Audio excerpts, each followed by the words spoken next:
Good evening. Welcome to another episode of Reasonable Doubt, brought to you by the Harris County Criminal Lawyers Association. I am Justin Harris, sitting in a big seat for JV Bella, who is not with us tonight. Also co-hosting is Katie Farrell. Hey, Katie, how are you? Good evening, everyone. How are you, Justin? I'm good. What's that coming out of your ears? I've been getting complaints about my audio quality, so I've stepped it up. Oh, very nice. Very nice. I didn't make any complaints. We've also got with us tonight someone from last week, Wade Smith. Hey, Wade, thanks for coming back. Justin. Yeah, great to be back again. Yeah, I think we're getting a little bit of update from you and the very well esteemed Mr. Clay Conrad. Thanks for joining us, Mr. Conrad. Thank you for having me. And leader of the Harris County Criminal Lawyers Association Strike Force, Murray Newman. A longtime guest. How are you, Murray? I'm good. How are you doing? Good. Did you teach baseball today? We call it coaching, but yeah. Coaching. Yes. Clearly, you're not a sports talking guy like I am, but yeah. I like to watch the sports and play some of them, but no, I don't talk about them here. No, it's a disaster with children involved. It's just like a train wreck. Me trying to coach, but it's fun. It's a way to get out of the courthouse and do something that's that kind of clears the mind. So I really enjoy it, actually. Good deal. Thanks for coming on tonight. So, how do we get into this? We talked a little bit about this last week, but Murray, you and Kate is also very active with Strike Force. Y'all kind of got the term I think y'all like to use is activated today. We did. You want to set us up for that? Well, I would just a brief setup would be we had a good opportunity today because coming on tonight. Because we have an audio issue there. We had an opportunity today because we knew that Clay Conrad had an upcoming issue. He had he's obviously much better qualified to tell us what had happened, but we had a little bit of an advanced warning that let the Strike Force, which are volunteers within HCCLA, appear to lend support to a member or any defense attorney that needs help with a judge that we feel is not following the law and puts that attorney himself in jeopardy. And I think Clay would probably be the better lead in to what happened. And we're just we were there for support. Clay's the star of this story. Of course. Clay, can you tell us a little bit about what happened? Well, 2 weeks ago, my client goes to court just for an arraignment. Nothing that should be earth-shattering. We should probably say what court? The 338th District Court. Judge Ramona Franklin. Honorable Ramona Franklin presiding. And she's not in the court. She's on Zoom. The prosecutor's not in the court. He's on Zoom.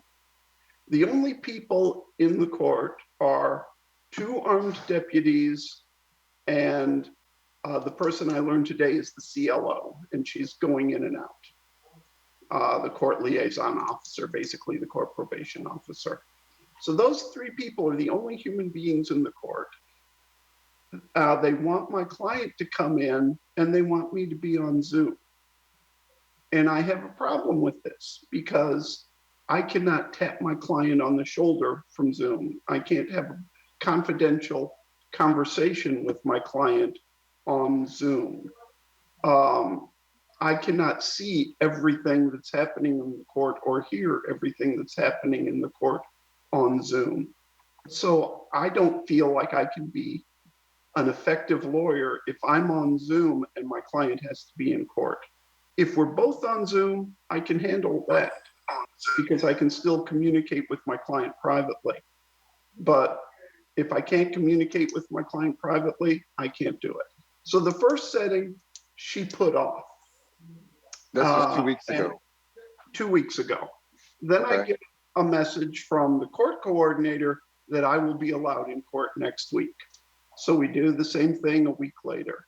This time she has me come to court, but my client just sits out in the hall, and she wants me to brief the issue of whether she has discretion to keep me out. So I did What does that. that mean? Can you explain what brief the issue means and how's that typically come into play?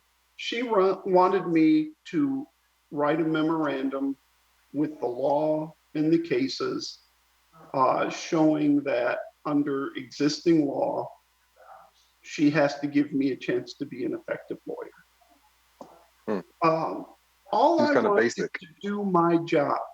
I'm not looking for anything special. I'm just looking to do my job. But apparently that was a big ask.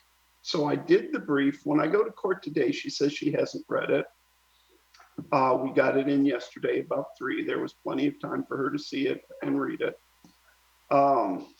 She didn't get to us until about 1:30 maybe. Say that was So- about right, 1:30. Yeah, so I briefed the issue, and then today I go into court, and many things happened.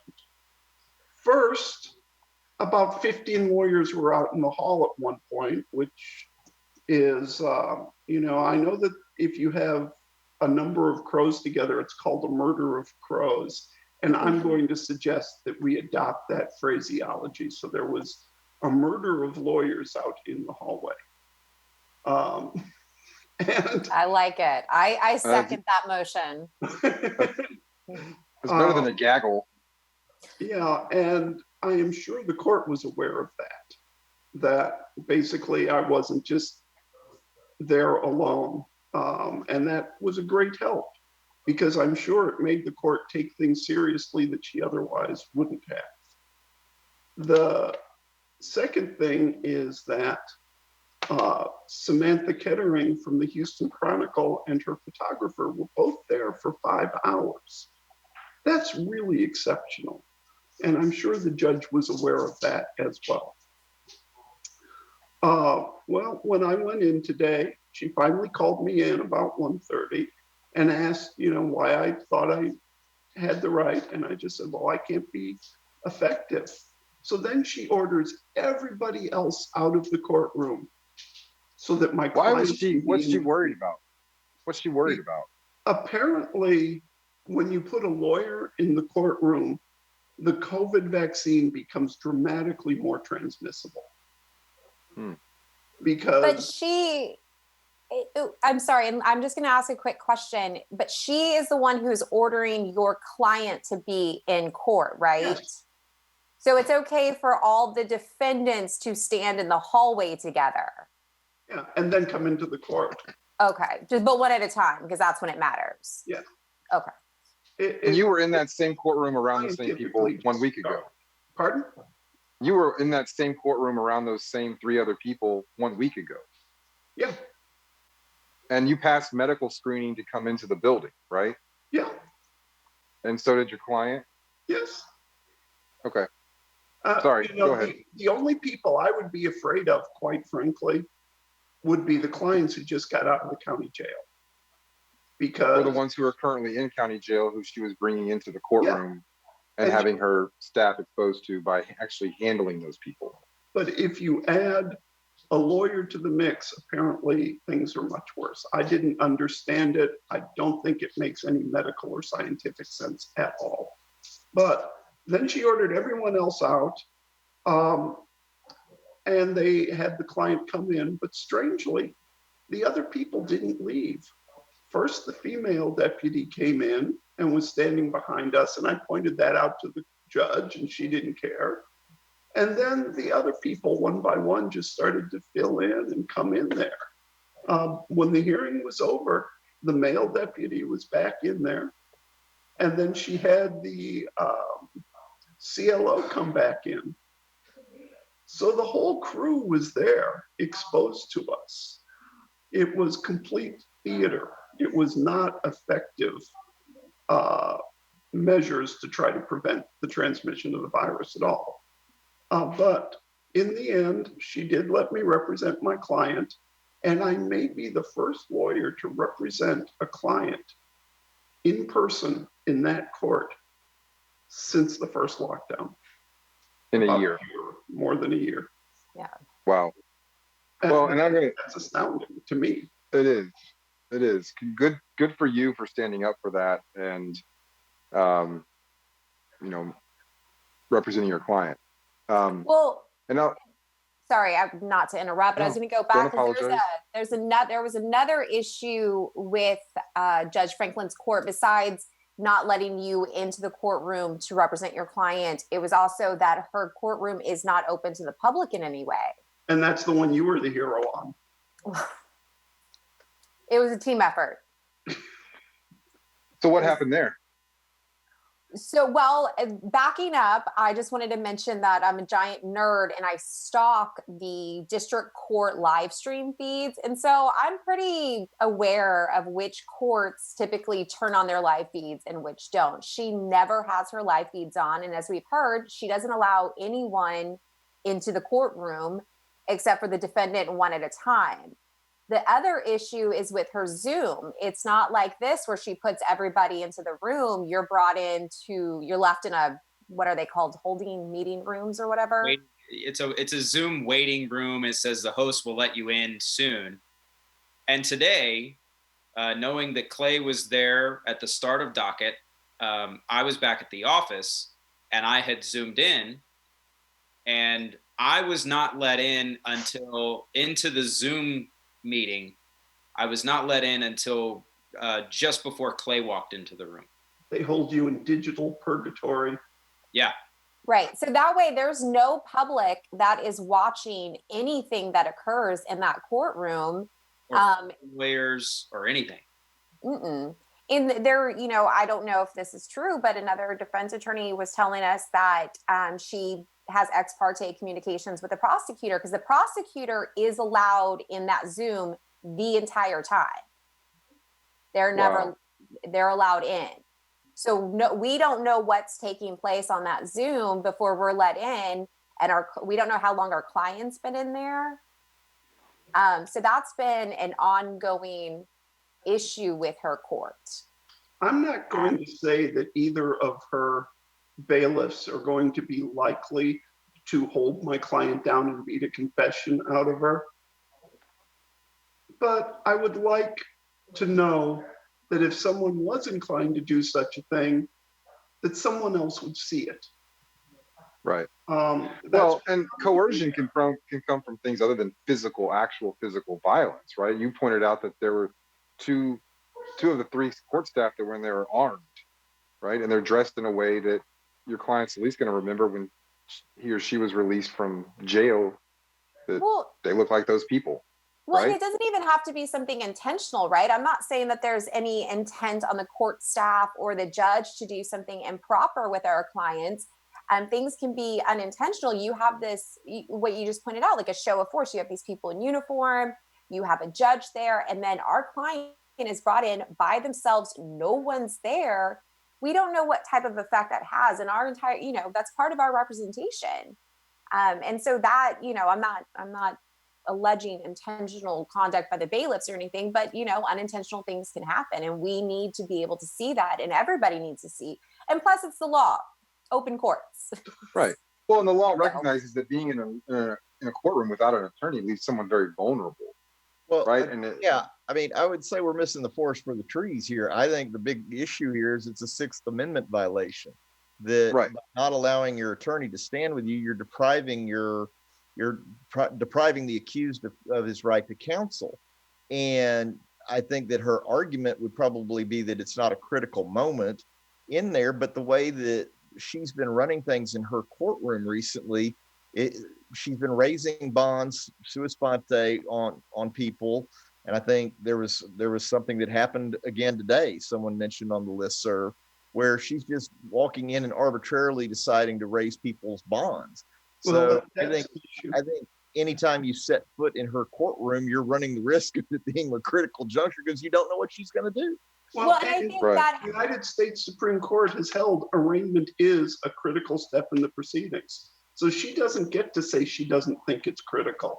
It's critical. Well, and this isn't raising bonds for people who are still, hey, Smith. Go practice catch. Okay, let's bounce less. Bounce less. Bounce more. You're on TV. Um, I think he knows that. Or is this just how he always is? Okay. well, and this isn't, she's not raising bonds on people who are still in custody and haven't made bonds. She's raising bonds on people who have made bond, been released, and have shown up to court for their first appearance. I know today somebody mentioned that a 17-year-old kid was there without an attorney because it was his first appearance. They brought him into the courtroom, and then his mother was left out there waiting, and she had revoked the bond and put him in custody because she didn't think the bond was adequate, and nobody was telling this mother anything. And she Well, was left outside. She didn't even say the bond wasn't adequate. The primary purpose of bond is to make sure someone shows up for court. He was there. He showed up for court. The next purpose of bond, the only other purpose of bond, is to protect the community. There was no showing that bond was insufficient to protect the community, because it proved to be more than sufficient to secure his presence in court, because he was there when she revoked it. Mm-hmm. And then the mom was in the hallway. This is his first court appearance, as far as we could tell.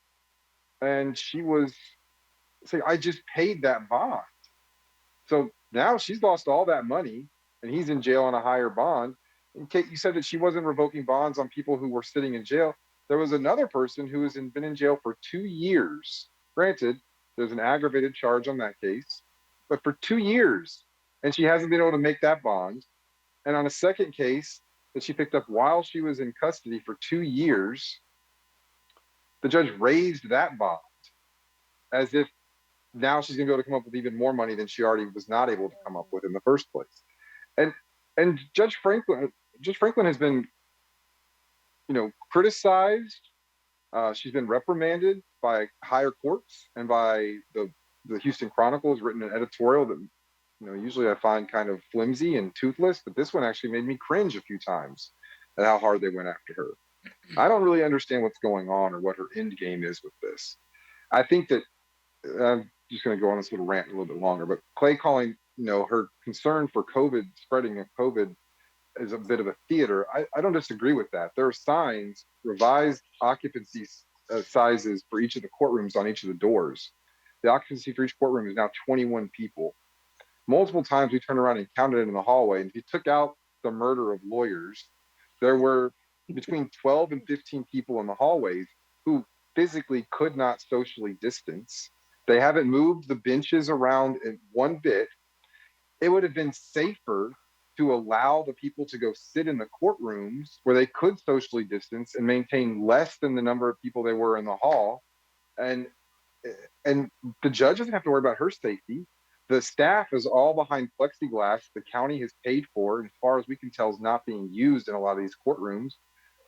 I think it's nothing but a theater.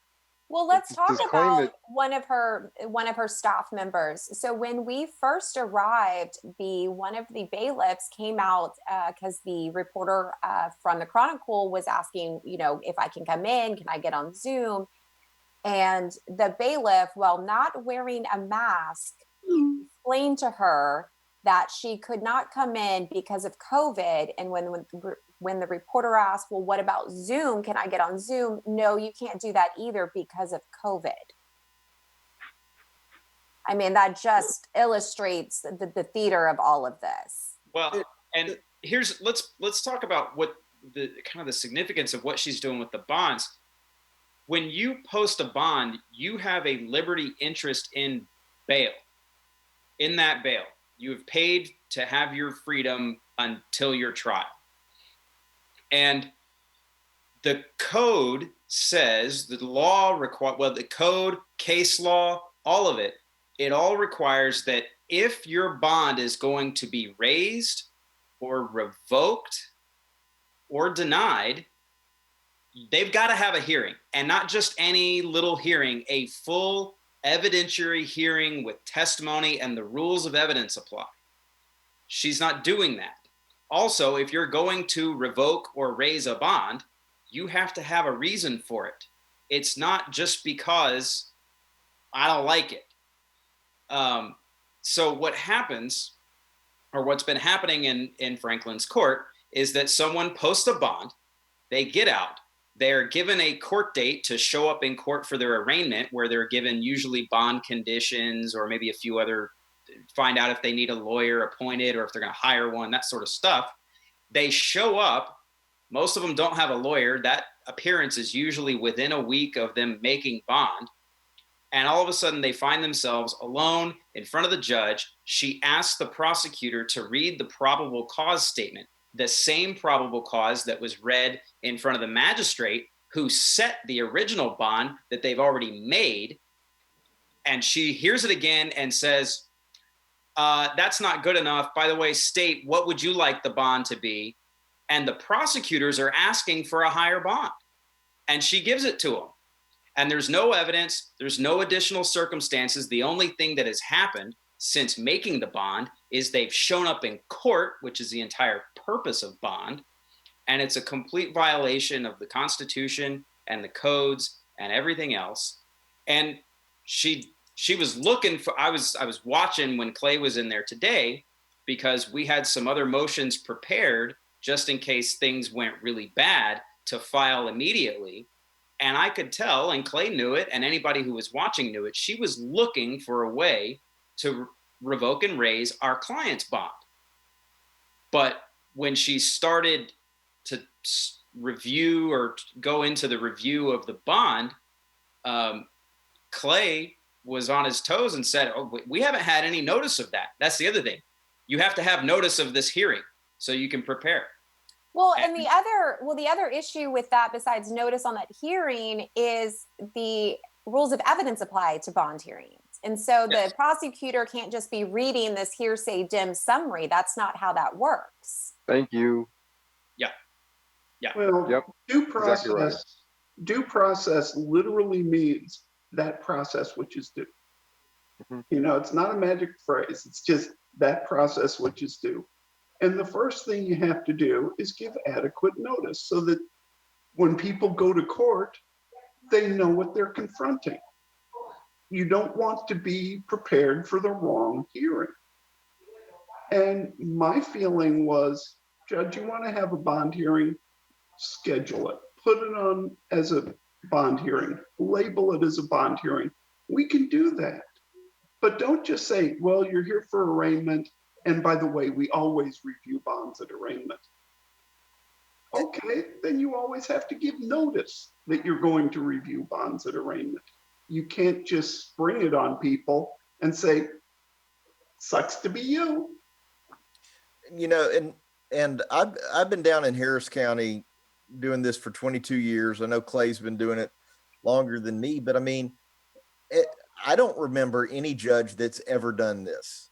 I've never seen any judge that was just that in my memory, in 22 years of memory that I've seen doing it. I think it's very strange that, you know, that supposedly we have a bunch of progressive Democrat judges and she's doing something that's even more archaic than the most Republican conservative law and order hang 'em high judge that I can remember.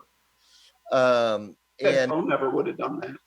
no, and the thing that makes it worse that she was illustrating today is by not airing it on the live stream for Katie to watch, and you know, and then not allowing the reporters in. I mean, she's basically trying to operate a star chamber where there's no consequence to it, and people really don't realize how terrifying that should be if you have the misfortune of landing in her court. Just like, I'm going to figure out, I mean, there is so little difference than if she just said, you know what, you don't get a trial, I'm sentencing you to 15 years. She's not following any rules that anybody else is familiar with. She's not letting the public watch. She's not letting the media watch. And she's doing it with impunity. And But you know, she could actually do that, right? yeah, She could I just mean, have someone in front of her go, you know what? No trial. I don't like what I heard in the dim summary. I'm sentencing you to 15 years. Put your thumb on that little red light. And right, there would be no one. The point is, there would be no one that knew. And right. that's why one of the fundamental bases of our system is notice, right, Clay? And notice comes also by the public being able to be involved and view these kinds of things. Well, So I that- also So, I mean, I'm going to say it. I think we need to hold not that we can ever hold them accountable, but I think the DA's office is playing a part in this. They are participating in illegal proceedings by asking for these bonds to be raised. And their whole thing is to seek justice and follow the rules. They are held to a higher standard than we are. And I think every time they participate in this with her, they are violating their ethical obligations as prosecutors. I totally agree with you, Kate. In fact, I had that same conversation with Clay when he got back to the office today, because I was noticing that the prosecutors were playing a part. And, I don't know if they have a duty to do anything to stop her. I'm not sure that there's anything that they could do to actually stop her. But the bottom line is they know with the appellate decisions and the grievances and everything else, they are well aware that what she is doing violates the Constitution and the laws.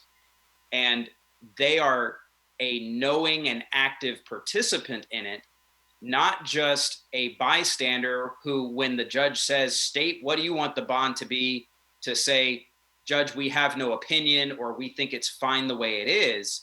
Instead of that, the prosecutors in that court are taking advantage of what they know she will do and her propensity for revoking and raising bonds without cause and without a hearing and without anything else.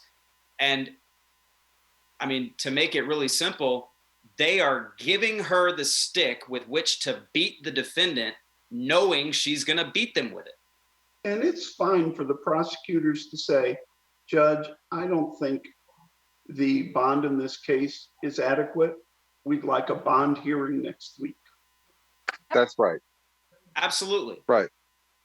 File your motions, follow the law, follow procedure. That's fine. But it's just like Wade said, they are knowingly participating in a procedure that they know is unconstitutional, and they're taking advantage of it.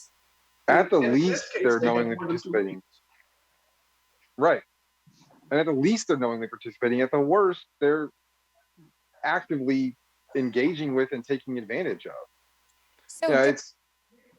Go ahead. sorry, not getting off topic of the bail a little bit, going back to the live stream. So one of the things I had heard regarding, because I had noticed when I think it was the last order from the Supreme Court that kind of opened up the courthouse a little bit more, I noticed that a lot of the district courts and even some of the county courts stopped live streaming. And I had heard that the staff attorney had advised them that as long as their courtroom doors are open, they no longer needed to be live streaming. Now, I still have an issue with that because the general public is not being allowed in the criminal justice center. They're limiting family members, they're limiting a lot of people. So I don't think that still meets open public. But putting that aside, I had known that they had been advised of that. And so one of the things we did as Strike Force today is we did call the staff attorney for the district courts, and it just wanted to make sure she was aware that this was happening, that there was no live stream and her doors were locked to everybody. And I will say, I think that, within 15 minutes of that phone call, their live stream was up. So I think the staff attorney disagreed with Judge Franklin's policy. Yeah. And bravo to you, Kate. But since Clay's experience last week with the court, we had been kind of periodically checking over the last week, and the live stream hadn't been up. Mm-hmm. And it wasn't up this morning until about, I think it was about 11:45. So they had an hour and 15 minutes worth of court that was completely closed off to the public, completely private. The only person who knows what happened is the defendant and the judge. And if a defendant, something happened and they want to complain about it, it's their word against the judge and her court staff. I don't know when she first closed her court, but it's been since then. So it hasn't been an hour and a half. It's been more like 13 months.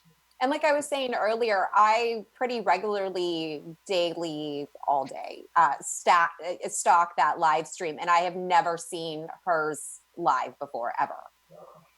No, in fact, what it did say, it was when you clicked on either one of the live stream links that she had, all it has on there is a message that says, "Do not record what is streamed, and if you record, you will be held in contempt." That's all it says. So that in Spanish too. Yeah, in Spanish. It And when her stream opened up, I was Kate was showing me how to get to that stream from other courts. It's not very accessible to the public, not as much as walking up to a building and going inside, but it it had a counter at the top, the number of times it's been viewed. And the other courts that I was going through to get to that stream had 3,000, 6,000 views. This one had 150. So I don't know if that counter starts from the very beginning of when they set the streams a year ago, or if it's just from that day. But whatever it is, hers is woefully lower than everyone else's. And I don't believe that's because the public doesn't want to see. I think that's because it's not been accessible. Well, and I think the real interesting question is going to be, does she turn it on tomorrow? You know, because it's real easy to just switch it on when there's 15 lawyers in the hallway, and you've got Samantha Ketterer of the Chronicle wanting to know why it's not on. But I have a And Kate Farrell dressing down your bailiff in the hallway. Yeah, Kate's like, if I had to get off my couch and come watch this TV show in person, it better be back on tomorrow. But no, I think that there's an outstanding chance that tomorrow morning it's off again. Because I think that historically what we have seen from Judge Franklin is this belief that she doesn't have to follow some very basic rules. And I mean, anytime you have someone who, in my opinion, is flagrantly violating the Sixth Amendment, you know, if they're not even paying attention to the Bill of Rights, what hope do you have for them paying attention to anything that's not as significant as that? And Right. it's really, again, I'll say it again, it's terrifying, because I mean, you know, you look at that mom today whose son walks into the courtroom and basically never comes out. That's the type of thing that happens in third world countries. You know, the police came and picked him up and we never saw him again. We don't know what happened to him. And that's exactly what you do when you block his access to an attorney and you block the public from being able to see it. I mean, right. It's absolutely staggering to believe that there is a judge on a bench in Harris County, Texas, who does that. It's just crazy. The more you talk about it, you're getting more worked up. Well, my voice goes up. I get higher pitched. You know, I'm gonna have Your to head get gets shinier.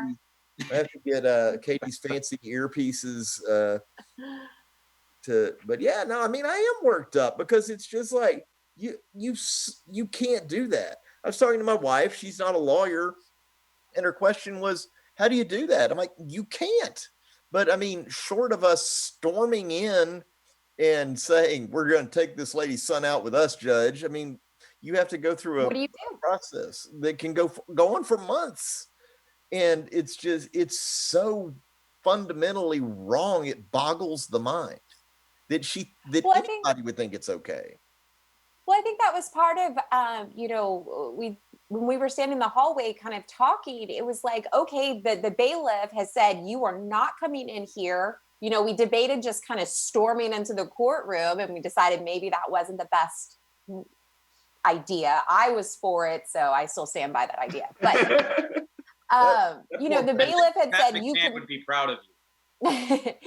You know, I wanted an American flag. I was going to storm in there, march around.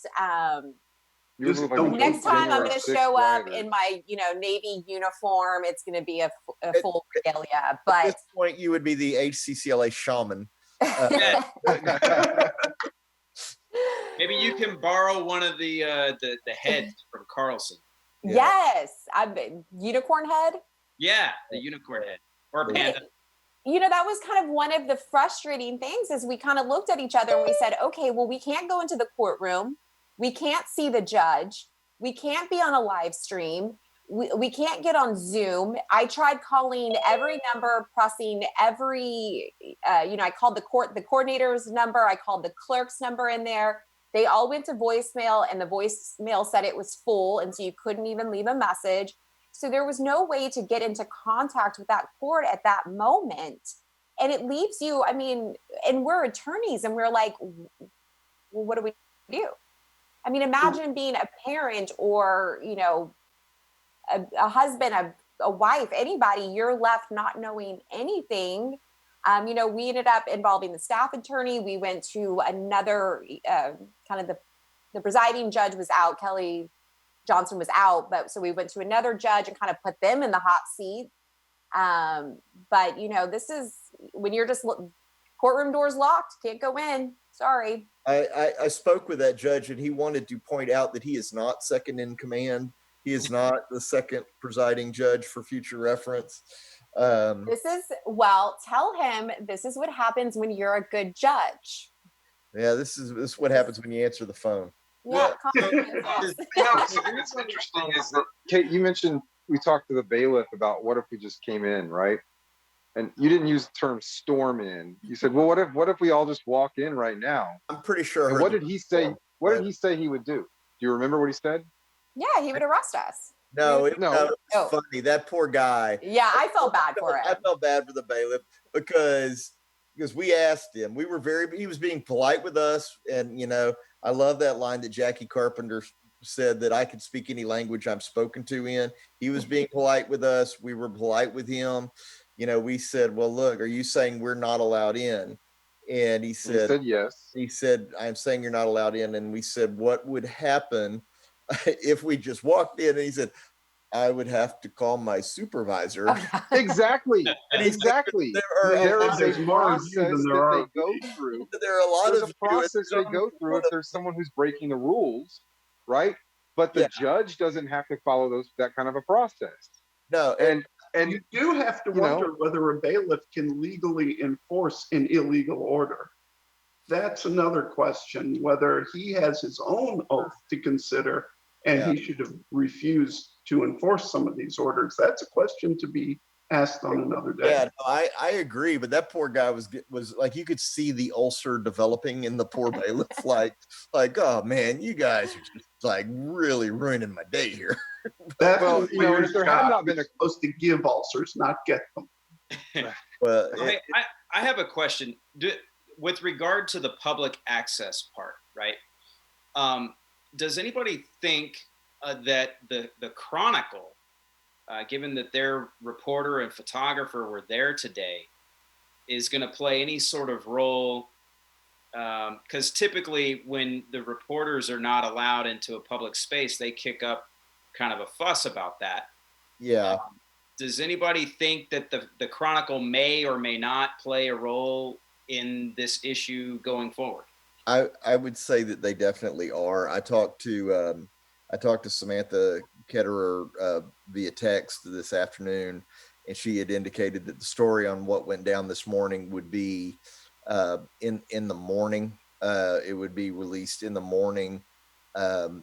I would think that part of the strategy behind that is there's higher readership in the morning.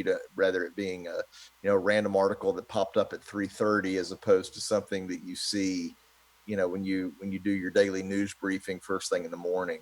I was joking with Katie this morning and said, my dad's a printer and we have all kinds of cool printer sayings being in that line of business, but but one of the things is don't pick a fight with someone that buys ink by the barrel.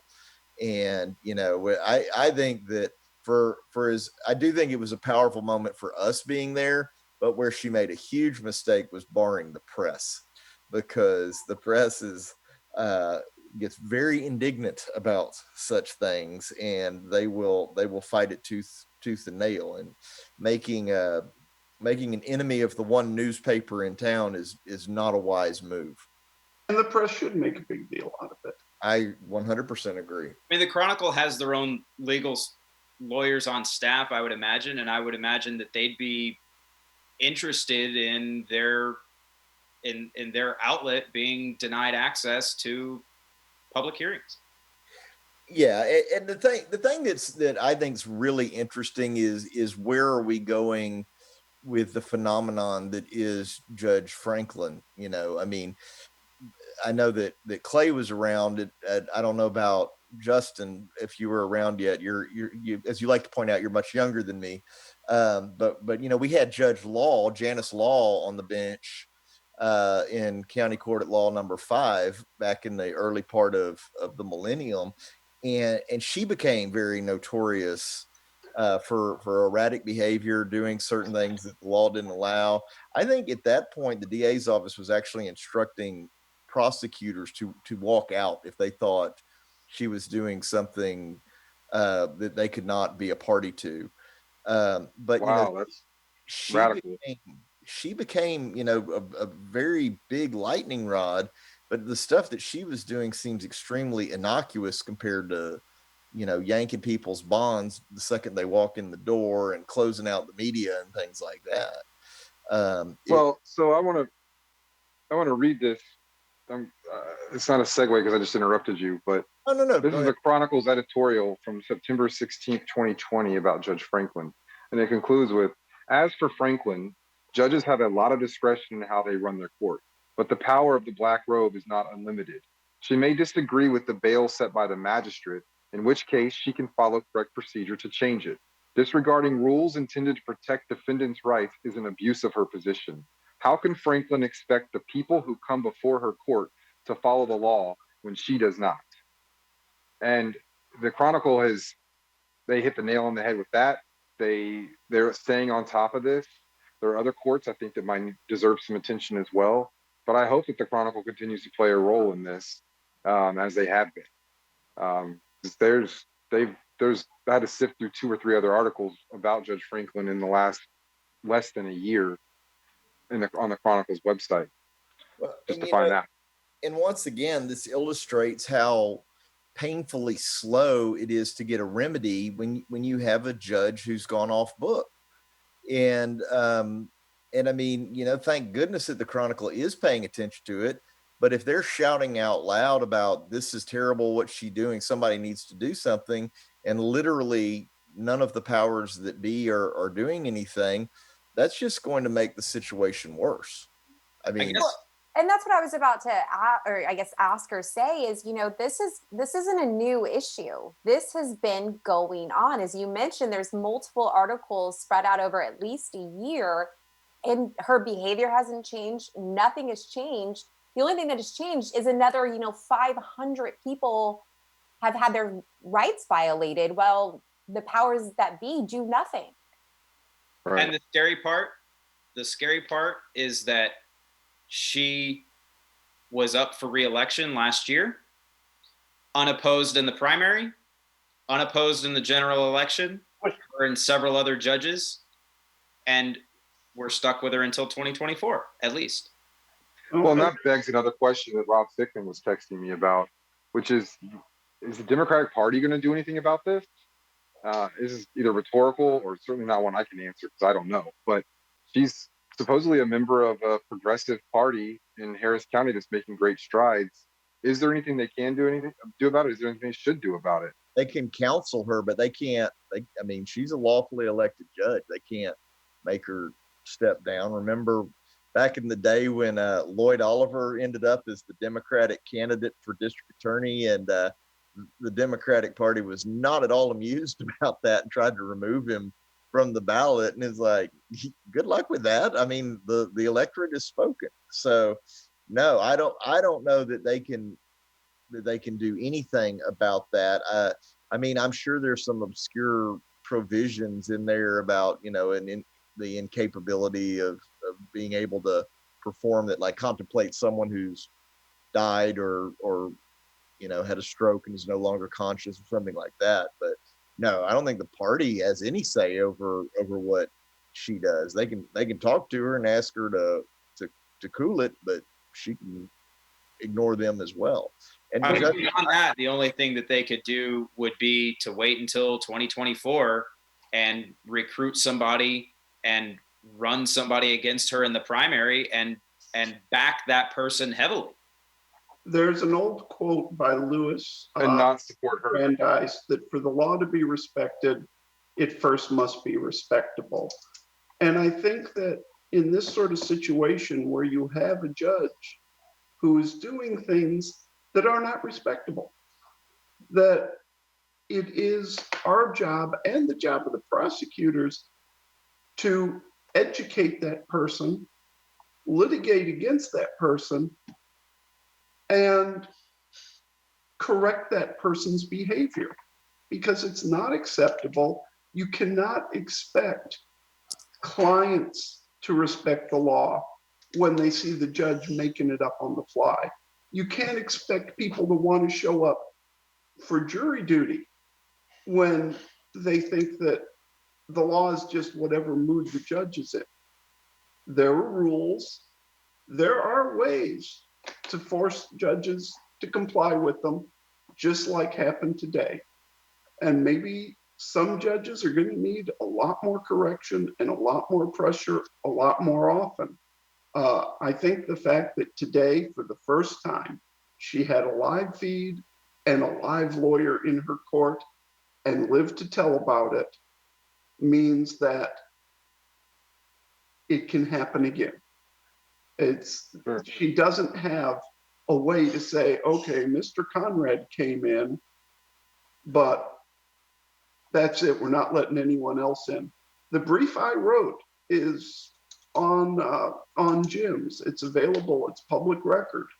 Anyone can file it. Anyone can make the same arguments. So I'm hoping that the dam has broken and that her court can be respectable again. I hope so, because one of the things that I noticed on her live feed today that I found irritating and slightly repulsive is that she, I guess, all the time wears an RBG, Ruth Bader Ginsburg type collar out of her, as she said, you know, her respect for RBG and wanting to have that kind of peace with her. Well, you know, I'm a fan of RBG too. And I can tell you that RBG would not be happy with what you're doing. And so. Amen. You're absolutely spot on. And I recall hearing that very same comment from her when speaking. She was speaking with another lawyer, and that was. Yeah, the lawyer was complimenting her on her collar. And so she was talking about her respect and, you know, how she looked up to RBG. And I just sat there somewhat dumbfounded that you are going to put on this appearance of respecting somebody who would follow the law. So. Yeah.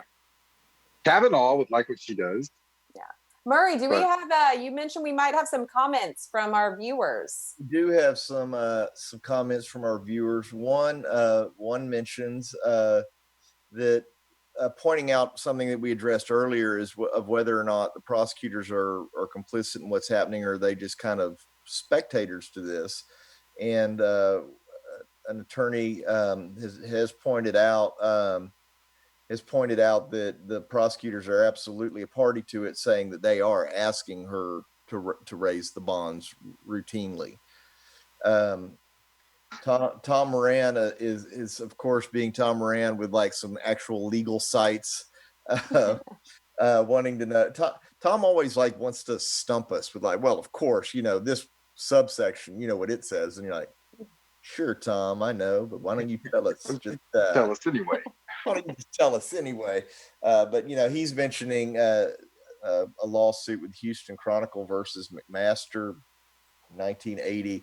Tom, I was in first grade at that time, so I don't recall that case. Yeah, someone asked what judge we're talking about. We're talking about Judge Ramona Franklin of the 338th District Court here in Harris County. I think that was Eric Smith. He must have tuned in late. Way to be untimely, sir. Another person's texting me who doesn't really get involved or do anything worthwhile. He's asking what we're going to do about this, other than just he didn't use this word, but complain about it.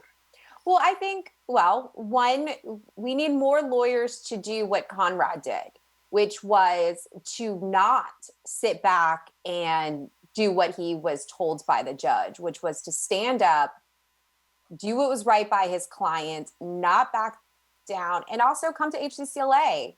He got the word out that he needed help, that, you know, the strike force could be there. And so we need more attorneys to do that.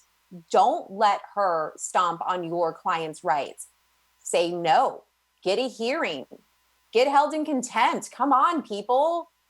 I think I might slightly want to be held in contempt. I told my wife when I left for work today, like, I may get held in jail today. I mean, held in contempt, thrown in jail. I didn't know what the day, and I kind of got a little excited about it. I was like, No. I mean, it's not for anything all that bad. And, and then it, kind of became. Take a stack of business cards. You get to leave your phone behind. No phone calls for a few hours. Some business I would write my phone number so big on that jail wall. Call. That they'd be like, wait a second, isn't this a Hawaii number? That's fine. It's fine. Number. Well, I couldn't. I was gang screener. Hang on, I got some things. I realized when I wanted to storm into the courtroom that I couldn't go to jail today because I wore a dress and the jail's really cold. So I need to make sure I plan better, pants, sweater. I'm ready. And Katie's going to go through booking, and they're going to say, based on your tattoos, we've identified you as a member of every gang in That's fine. Like, they can put me in protective custody and I can have the sweet spot. but our host didn't set his clocks forward. The thing is that we are doing more than complaining. We are showing up. We are bringing attention to an issue in the hopes that someone there who can do something meaningful about what I believe personally to be judicial misconduct will do something about it. And not just wait on it. And I think that the more attention that's brought to it, the more drastic it becomes. I think grievances can be filed. I mean, I think we should be putting pressure on Kim Ogg to tell her prosecutors, if she's doing this, walk out, turn off your Zoom, because we're not going to be a party to that because it's illegal. And I think that complaining, quote unquote, complaining is really bringing attention to something. So. And I was just going to throw out, Brent Maher is really working hard on the grievances and the complaints. And I know he's asking for affidavits from everybody. So that's another route we're taking. And I see that our host JV's here. Is that the Char Bar? It is. I recognize that background. Yeah. Oh, I miss it. I do too. Are Mike and Jeremy there today? I don't know. You don't know? He climbed up the pole outside. I don't know. He climbed in through the window. Parachuted in, JV. Wow. I love y'all. I effing love y'all. I love all of y'all. Oh God. All right. Yeah. JV. All right. I lean on Murray and Wade and Kate and Justin. I lean on all of y'all tonight. That's probably a good idea, seeing as how the show's almost over. Hey, Wade, welcome to Reasonable Doubt. We're here with. Am I late? We're getting Am I the late? count out. Yeah. I do think we did more than complain. I have a feeling that it's as great as an attorney as Clay is. If any one person had shown up and had not had strike force behind them, if they didn't have Kate calling the district judge's attorney, going and talking to other district court judges, that live feed wouldn't have been turned on. Clay would not have been allowed inside the courtroom with his client.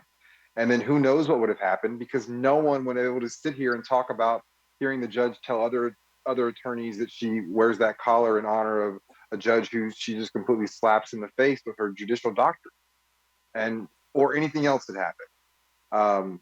So I do think that this organization and you all have done a lot more than just complain about this. More than a dozen attorneys were there. I mean, 15, 18, I don't know. It was a lot. A murder. Exactly. And I would say that that's more than just complaining. And, we're lawyers. Complaining is what we do for a living. We argue about stuff. That's our job. But, you take a complaint to the appellate court, sometimes you get a reversal. Sometimes you make new law. If it wasn't for complaining, we'd all be out of a job. No, I agree. But, when you get that reversal after 17-year-old kid's been sitting in custody for 6 months, it feels kind of like a hollow victory. And so I think the more that we do on the front side of the thing is the more of a chance of being proactive, that maybe, that the judge will say, I really don't like all this negative attention. I should maybe stop doing that. One can hold out hope for that, but that's why you do it. Well, and that 17-year-old 6 months in jail, you're talking about Mr. Gomez in the case that Brent Mayer litigated in the Court of Appeals did just that, right? From this court. Yeah. That wasn't just a rhetorical statement. Right. And I think it also falls, all of this that we're discussing, I think it helps educate our fellow defense lawyers, because, if more lawyers on an individual level, on a case-by-case level, were doing what Clay did today and what Brent did 6-8 months ago, as you saw today, when Clay stepped up, she backed down and didn't do what she wanted to do. Same thing with Brent. She got reversed. If more lawyers were doing it on a case-by-case basis, she would be fighting these battles every single day. And eventually, there's a whole lot more of us than there are of her. Eventually, she's going to get tired. Well, and that could be the most effective.